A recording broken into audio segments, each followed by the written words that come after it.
Hello, నేను మీ CS రావు. అనేకమైనటువంటి సర్వేలు వస్తున్నాయి ఆంధ్రప్రదేశ్ ఫలితాల మీద.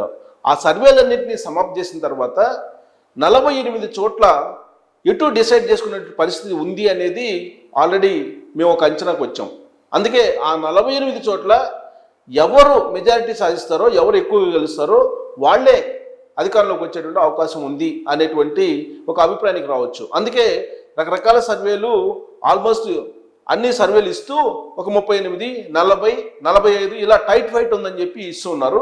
వాటన్నిటిని సమాప్తి చేసి ఆ 48 కాన్స్టిట్యున్సీని ఐడెంటిఫై చేసి వాళ్ళల్లో ఎవరు గెలిచేటువంటి అవకాశం ఉంది అనేది ఫైనలైజ్ చేసాం మేము. మాకున్నటువంటి అంచనాలు, మాకున్నటువంటి ఇన్ఫర్మేషన్, గ్రౌండ్ లెవెల్లో ఉన్నటువంటి సిచ్యువేషన్ వీటన్నిటిని గమనించిన తర్వాత ఆ 48 ఏ కాన్స్టిట్యున్సీలు ఉన్నాయి, అక్కడ ఎవరు గెలిచే అవకాశం ఉంది అనేది మనం విశ్లేషణ చేసుకునేటువంటి ప్రయత్నం చేద్దాం. సో ఇక్కడ మొత్తం 48లో ఫస్ట్ పలాస అన్ని దాదాపుగా సర్వేలు, ఎక్కువ సర్వేలు టైట్ ఫైట్ అని ఇచ్చారు. అక్కడ తెలుగుదేశం పార్టీ గెలిచేటువంటి అవకాశం ఉంది అని చెప్పి మనం ఒక అంచనా రావచ్చు. కారణం ఏంటంటే గౌతు శిరీష, సిదిరి అప్పలరాజు వైఎస్ఆర్ కాంగ్రెస్ పార్టీ తరఫు నుంచి పోటీ చేస్తున్నారు. సో ఇక్కడ అప్పలరాజు మీద చాలా నెగిటివ్ ఉంది. ఆయన మంత్రి, చాలా సందర్భాలు వివాదాస్పదం అయ్యారు. ఆయన నెగిటివ్ ఉంది. ఆ నెగిటివే ఇప్పుడు తెలుగుదేశం పార్టీని గెలిపించబోతుంది. అక్కడ శ్రీకాకుళం గోండు శంకర్ వైఎస్ఆర్ కాంగ్రెస్ పార్టీ అభ్యర్థిగా ధర్మాన ప్రసాదరావు పోటీ చేస్తున్నారు. ధర్మాన ప్రసాదరావు ఈయన సీనియర్ పొలిటీషియన్, మంత్రిగా ఉన్నారు. కానీ ల్యాండ్ టైటిలింగ్ విషయంలో డబల్ యాంగిల్లో మాట్లాడుతూ ఉన్నారు. అదే దెబ్బతీయబోతుంది ఆయన్ని. అందుకే తెలుగుదేశం పార్టీ గెలవబోతుంది. గోండు శంకర్ అక్కడ. నర్సన్నపేట బగ్గు రమణమూర్తి తెలుగుదేశం పార్టీ నుంచి పోటీ చేస్తున్నారు కూటమి అభ్యర్థిగా.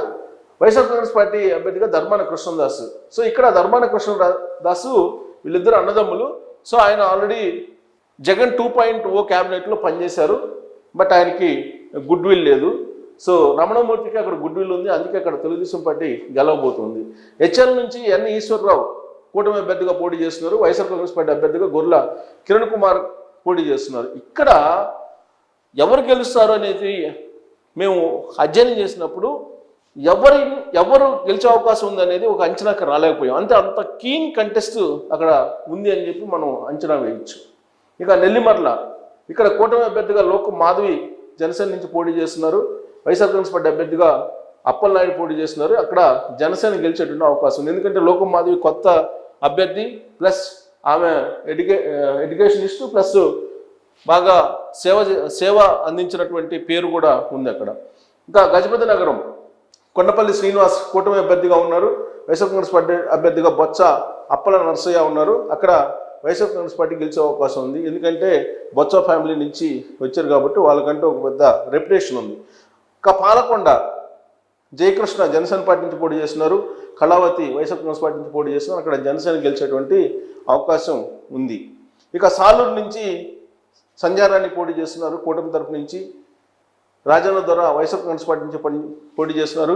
వైసీపీ అక్కడి నుంచి గెలిచేటువంటి అవకాశం కల్పిస్తుంది. పార్వతీపురం కూటమి అభ్యర్థిగా విజయ్ చంద్ర వైఎస్ఆర్ కాంగ్రెస్ పార్టీ నుంచి జోగారావు పోటీ చేస్తున్నారు. ఇక్కడ పార్వతీపురం నుంచి తెలుగుదేశం పార్టీ గెలిచేటువంటి అవకాశం ఉంది అని చెప్పి మనం అధ్యయనం చేసిన తర్వాత ఒక ఒపీనియన్కి రావచ్చు. ఇక విశాఖ ఉత్తరం బీజేపీ నుంచి విష్ణుకుమార్ రాజు పోటీ చేస్తున్నారు. ఇక్కడ వైసీపీ నుంచి కేకే రాజు పోటీ చేస్తున్నారు. ఇక్కడ విష్ణుకుమార్ రాజుకు మంచి పేరుంది. అసెంబ్లీలో కూడా 2014 నుంచి 2019 వరకు మాట్లాడినటువంటి పేరు కూడా ఉంది ఆయనకి. సో విశాఖ ఉత్తరం నుంచి ఆయన గెలవబోతూ ఉన్నారు కూటమి అభ్యర్థిగా. విశాఖ దక్షిణం నుంచి కృష్ణ యాదవ్ జనసేన నుంచి పోటీ చేస్తున్నారు. వైసీపీ నుంచి వాసుపల్లి గణేష్ పోటీ చేస్తున్నారు. అక్కడ జనసేన గెలిచే అవకాశం ఉంది. కారణం ఏంటంటే గత ఎన్నికల్లో తెలుగుదేశం పార్టీ నుంచి గెలిచి ఈయన వైఎస్ఆర్ కాంగ్రెస్ పార్టీకి వెళ్ళారు. ఆ నెగిటివ్ ఆయన్ని వెంటాడుతుంది. అందుకే ఈయన ఓడిపోబోతున్నారు గణేష్. ఇంకా యలమంచిల నుంచి విజయ్ కుమార్ పోటీ చేస్తున్నారు. జనసేన నుంచి వైఎస్ఆర్ కాంగ్రెస్ పార్టీ అభ్యర్థిగా రమణమూర్తి రాజు పోటీ చేస్తున్నారు. ఇక్కడ జనసేన గెలిచే అవకాశం ఉంది. తెలుగుదేశం పార్టీ బలంగా ఉంది, జనసేన కూడా బలంగా ఉంది అక్కడ. అందుకే అక్కడ జనసేన గెలవబోతున్నారు. కాకినాడ సిటీ వనమాడి వెంకటేశ్వరరావు వైఎస్ఆర్ కాంగ్రెస్ పార్టీ నుంచి ద్వారంపూడి చంద్రశేఖర్ రెడ్డి పోటీ చేస్తూ ఉన్నారు. సో కాకినాడ సిటీ నుంచి ఈసారి తెలుగుదేశం పార్టీ గెలిచే అవకాశం ఉంది. ద్వారంపూడి చంద్రశేఖర్ రెడ్డి మీద ఉన్నటువంటి నెగిటివ్ ప్లస్ అసెంబ్లీ వేదికగా చేసుకుని భువనేశ్వర శీలాన్ని శంకిస్తూ ఆయన మాట్లాడినటువంటి మాటలు, అలాగే కాకినాడ పోర్టుని బేస్ చేసుకొని ఆయన మీద వచ్చినటువంటి ఆరోపణలు ఇవన్నీ కూడా వెరసి చంద్రశేఖర్ రెడ్డిని ఓడించబోతున్నాయి అనేది ఒక ఒపీనియన్కి రావచ్చు. రాజమండ్రి సిటీ ఆదిరెడ్డి వాసు కూటమి అభ్యర్థి, వైసీపీ అభ్యర్థిగా మార్గాని భరత్ పోటీ చేస్తున్నాడు. అక్కడ మార్గాని భరత్ వైసీపీ నుంచి గెలిచే అవకాశం ఉందని చెప్పి ఒక అంచనాకి రావచ్చు. కారణం ఏంటంటే ఇక్కడ మార్గాని భరత్ ఎంపీగా పోటీ చేశారు. ఎంపీగా ఉన్నప్పుడు ఆయన కొంచెం ప్రజల మధ్య తిరిగాడు. అందుకే ఈసారి ఎమ్మెల్యేకి గెలిచే అవకాశం ఉందని చెప్పి అంచనాకి వస్తున్నాం. నిడదవోలు నుంచి కందుల దుర్గేష్ జనసేన, వైసీపీ నుంచి శ్రీనివాస నాయుడు పోటీ చేస్తున్నారు. అక్కడ జనసేన గెలిచే అవకాశం ఉంది. కందుల దుర్గేష్ చాలా ప్రజలకు దగ్గరగా ఉండేటువంటి లీడరు. జనసేన పార్టీలో సుదీర్ఘకాలం పాటు పనిచేశారు. పవన్ కళ్యాణ్కి అత్యంత సన్నిహితుడు ఆయన. సో అందుకే ఆయన గెలిచేటువంటి అవకాశం ఉంది. నిడదవోలులో తెలుగుదేశం పార్టీ కూడా బలంగా ఉంది కాబట్టి కూటమి అభ్యర్థిగా ఆయన గెలిచే అవకాశం ఉంది. గోపాలపురం మద్దిపాటి వెంకటరాజు కూటమి అభ్యర్థిగా, తానేటి వనిత ప్రస్తుతం ఆమె హోంశాఖ మంత్రిగా ఉన్నారు వైసీపీ నుంచి. అక్కడ తెలుగుదేశం పార్టీ గెలిచే అవకాశం కనిపిస్తుంది. ఎందుకంటే తానేటి వనిత ఒకనొక సందర్భంలో హోంశాఖ మంత్రిగా ఉన్నప్పటికీ కూడా ఆ తరహాలో ఆవిడ స్పందించలేదు అనేటువంటి అభిప్రాయాలు ఉండి ఆవిడ మీద అలాంటి అభిప్రాయంతో తెలుగుదేశం పార్టీ అక్కడ గెలవబోతోంది. ఇక ఉంగుటూరు నుంచి ధర్మరాజు జనసేన నుంచి పోటీ చేస్తున్నారు. వైఎస్ఆర్ కాంగ్రెస్ పార్టీ నుంచి శ్రీనివాసరావు పోటీ చేస్తున్నారు. అక్కడ జనసేన గెలిచేటువంటి అవకాశం ఉంది. తెలుగుదేశం పార్టీ బలంగా ఉండటమే అక్కడ జనసేన గెలవడానికి ప్రధాన కారణంగా కనిపిస్తుంది. నూజివీడు నుంచి గొలుసు పార్థసారథి, వైఎస్ఆర్ కాంగ్రెస్ పార్టీ నుంచి వెంకట ప్రతాప్ అప్పారావు పోటీ చేస్తున్నారు. గొలుసు పార్థసారథి కూటమి అభ్యర్థిగా పోటీ చేస్తున్నారు. అక్కడ వైఎస్ఆర్ కాంగ్రెస్ పార్టీ గెలిచేటువంటి అవకాశం ఉంది. కారణం ఏంటంటే నూజివీడు యాక్చువల్గా తెలుగుదేశం పార్టీ గెలవాలి, కానీ అక్కడ గొలుసు పార్థసారథిని వైఎస్ఆర్ కాంగ్రెస్ పార్టీ నుంచి తీసుకుని తెలుగుదేశం పార్టీ టికెట్ ఇవ్వడం జరిగింది. ఆయనకి ఉన్నటువంటి నెగిటివ్ ఏంటంటే తెలుగుదేశం పార్టీ పూర్వం ఉన్నటువంటి వాళ్ళందరూ కూడా ఆయనకి కోఆపరేట్ చేయట్లేదు అనేది. ఆ కారణం చేత అక్కడ వైఎస్ఆర్ కాంగ్రెస్ పార్టీ గెలవబోతుంది అనేటువంటి అభిప్రాయానికి రావచ్చు. ఇక విజయవాడ పశ్చిమ సుజనా చౌదరి బీజేపీ నుంచి, వైఎస్ఆర్ కాంగ్రెస్ పార్టీ నుంచి షేక్ ఆసిఫ్ పోటీ చేస్తున్నారు. ఇక్కడ గెలుపు ఓటముల్ని అంచనా వేయలేనటువంటి విధంగా అక్కడ టఫ్ ఫైట్ కొనసాగుతుంది. సో అక్కడ ఎవరు గెలిచే అవకాశం ఉందనేది ఈవెన్ సమ్అప్ చేసిన తర్వాత కూడా సర్వేలన్నీ ఒక అంచనాకి రాలేకపోతున్నాం. ఇక గుంటూరు ఈస్ట్ ఇక్కడ నజీర్ పోటీ చేస్తున్నారు కూటమి అభ్యర్థిగా, వైసీపీ అభ్యర్థిగా ఫాతిమా పోటీ చేస్తున్నారు. సో ఇక్కడ వైఎస్ఆర్ కాంగ్రెస్ పార్టీ గెలిచేటువంటి అవకాశం ఉంది. ఎందుకంటే గుంటూరు ఈస్ట్ మొదటి నుంచి కూడా కొంత కాంగ్రెస్కి ఉండేది, తర్వాత వైఎస్ఆర్ కాంగ్రెస్ పార్టీకి వచ్చింది. అక్కడ వైఎస్ఆర్ కాంగ్రెస్ పార్టీ ఫాతిమా గెలిచేటువంటి అవకాశం ఉందని చెప్పి ఒక అంచనాకి రావచ్చు. ఇంకా నరసరావుపేట అరవింద్ బాబు పోటీ చేస్తున్నారు కూటమి అభ్యర్థిగా, వైసీపీ అభ్యర్థిగా గోపిరెడ్డి శ్రీనివాసరెడ్డి. ఇక్కడ వైసీపీ గెలిచేటువంటి అవకాశం ఉంది అనేది ఒక అంచనాకి రావచ్చు. అక్కడ అరవింద్ బాబు కంటే కూడా శ్రీనివాసరెడ్డి కొంత ప్రజల్లోకి వెళ్ళేటువంటి మనిషి అనేటువంటి పేరు ఉంది, అందుకే అక్కడ గెలవబోతున్నారు. వినుకొండ నుంచి జీవి ఆంజనేయులు కూటమి అభ్యర్థిగా ఉన్నారు. వైసీపీ అభ్యర్థిగా బల్లా బ్రహ్మనాయుడు ఉన్నాడు. అక్కడ వినుకొండ ఈసారి తెలుగుదేశం పార్టీ గెలవబోతుందని అంచనాకి రావచ్చు. మాచల్ నుంచి జూలకంటే బ్రహ్మానంద రెడ్డి ఉన్నారు పోటీలో కూటమి అభ్యర్థిగా. పిన్నెల్లి రామకృష్ణారెడ్డి వైసీపీ నుంచి ఉన్నారు. ఇక్కడ కూడా అంచనా వేయలేనంత విధంగా పోటీ జరుగుతుంది, నువ్వా నేను అన్నట్టు. అక్కడ అనేక సర్వేలు రకరకాలుగా చెప్పింది, బట్ వాటి మీద మనం క్లియర్ కట్ ఒక ఒపీనియన్కి రాలేనటువంటి పరిస్థితి అక్కడ మాచర్లలో. ఇంకా బాపట్ల వచ్చేసి నరేంద్ర వర్మ కూటమి అభ్యర్థిగా, వైసీపీ అభ్యర్థిగా రఘుపతి ఉన్నారు. అక్కడ తెలుగుదేశం పార్టీ గెలిచేటువంటి అవకాశం ఉంది. ఎందుకంటే కోన రఘుపతి ఆల్రెడీ వైఎస్ఆర్ కాంగ్రెస్ పార్టీ నుంచి ఎమ్మెల్యేగా ఉన్నారు. ఆయన మీద నెగిటివ్ ఉంది, ఆయన ఏం చేయలేకపోయారు అనేది. ఇక సంతనోతులపాటి నుంచి విజయ్ కుమార్ ఉన్నారు కూటమి అభ్యర్థిగా, వైసీపీ అభ్యర్థిగా మేరుగా నాగార్జున ఉన్నాడు. అక్కడ తెలుగుదేశం పార్టీ గెలవబోతుంది. కారణం ఏంటంటే నాన్ లోకల్ మేరుగా నాగార్జున, అలాగే విజయ్ కుమార్కి కొంత సింపతి ఉంది తెలుగుదేశం పార్టీ అభ్యర్థిగా, ఓడిపోయినటువంటి అభ్యర్థిగా. సో మేరుగు నాగార్జున గుంటూరు జిల్లా నుంచి సంతనోతులపాడు వెళ్ళారు, అక్కడ ఆయనకి నెగిటివ్ పాయింట్ ఉంది కాబట్టి సంతనోతులపాడులో తెలుగుదేశం పార్టీ గెలిచేటువంటి అవకాశం ఉంది. దర్శి నుంచి గొట్టిపాటి శ్రీలక్ష్మి కూటమి అభ్యర్థిగా, వైసీపీ అభ్యర్థిగా బూచేపల్లి శివప్రసాద్ రెడ్డి పోటీ చేస్తున్నారు.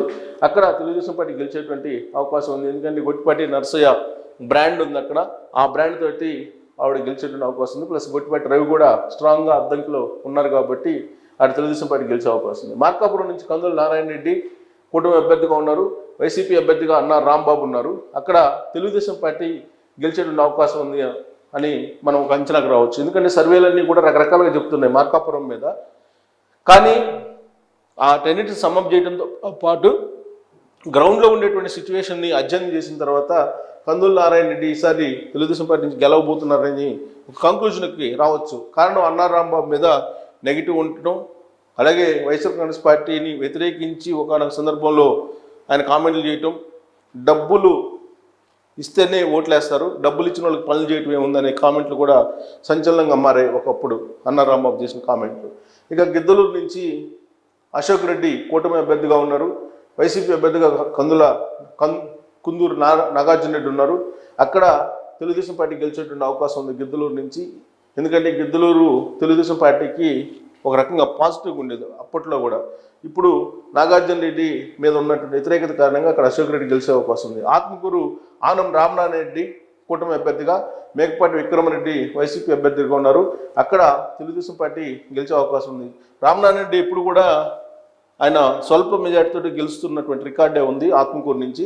అందుకే ఈసారి అక్కడ ఆయన గెలిచే అవకాశం ఉంది. ఎందుకంటే విక్రమరెడ్డి ఉప ఎన్నికల్లో అక్కడ ఏకగ్రీవంగా గెలవడం జరిగింది.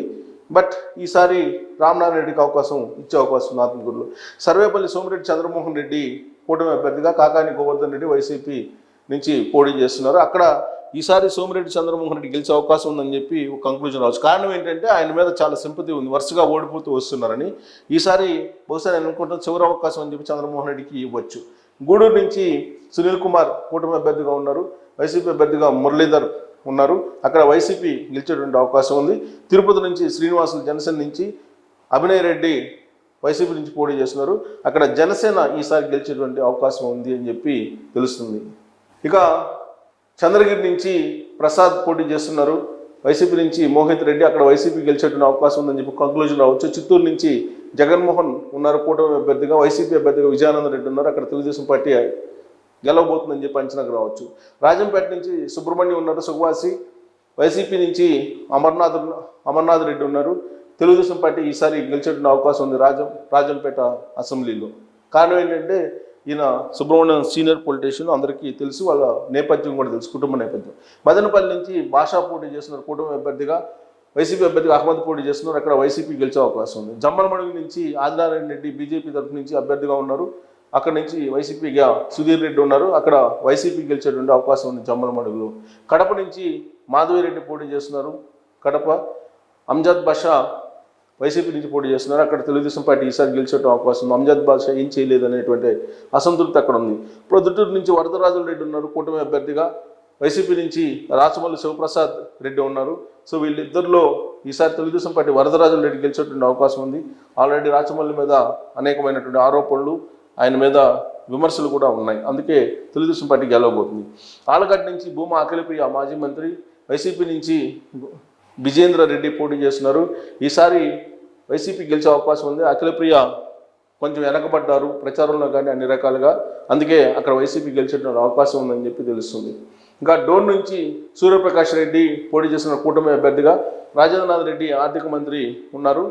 ఈసారి టీడీపీ అక్కడ గెలిచేటువంటి అవకాశం ఉంది. కోట్ల సూర్యప్రకాష్ రెడ్డి అనేది అంచనాకు రావచ్చు. మంత్రాలయం నుంచి రాఘవేంద్ర రెడ్డి పోటీ చేస్తున్నారు కూటమి అభ్యర్థిగా, బాలనాగిరెడ్డి వైసీపీ అభ్యర్థిగా పోటీ చేస్తున్నారు. అక్కడ వైసీపీ గెలిచే అవకాశం ఉంది ఈసారి. పత్తికొండ నుంచి శ్యాంబాబు కూటమి అభ్యర్థిగా పోటీ చేస్తున్నారు, కేఈ శ్యాంబాబు. వైఎస్ఆర్ కాంగ్రెస్ పార్టీ నుంచి శ్రీదేవి పోటీ చేస్తున్నారు. ఈసారి కేఈ శ్యాంబాబు తెలుగుదేశం పార్టీ నుంచి గెలవబోతూ ఉన్నారని అంచనాకు రావచ్చు. సింగనమల నుంచి శ్రావణశ్రీ కూటమి అభ్యర్థిగా, వీరాంజనేయులు వైసీపీ అభ్యర్థిగా ఉన్నారు. అక్కడ వైసీపీ గెలిచే అవకాశం ఉంది. అనంతపురం అర్బన్ వెంకటేశ్వర ప్రసాద్ కూటమి అభ్యర్థిగా ఉన్నారు. వైసీపీ నుంచి వెంకటరామరెడ్డి ఉన్నారు. టీడీపీ అక్కడ గెలిచే అవకాశం ఉంది. కళ్యాణదుర్గం నుంచి సురేంద్రబాబు కూటమి అభ్యర్థిగా ఉన్నారు. వైసీపీ నుంచి రంగయ్య తలారి ఉన్నారు. ఈసారి సురేంద్రబాబు టీడీపీ నుంచి గెలిచే అవకాశం ఉంది. పుట్టపర్తి నుంచి సింధూరా రెడ్డి కూటమి అభ్యర్థిగా ఉన్నారు. వైసీపీ నుంచి శ్రీధర్ రెడ్డి ఉన్నారు. తెలుగుదేశం పార్టీ అక్కడ గెలవబోతోంది. ధర్మవరం నుంచి సత్యకుమార్ యాదవ్ బీజేపీ తరఫున కూటమిగా ఉన్నారు కూటమి అభ్యర్థిగా. అక్కడ కేతిరెడ్డి వెంకటరామరెడ్డి ఉన్నారు. ఆయన good morning Dharmavaram candidate. So ఆయన గెలిచేటువంటి అవకాశం ఉంది వైసీపీకి అనేది ఒక అంచనాకి వస్తున్నాం.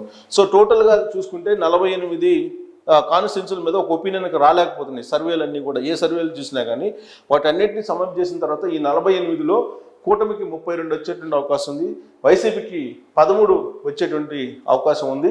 టఫ్ ఫైట్ 3 ఉన్నాయి.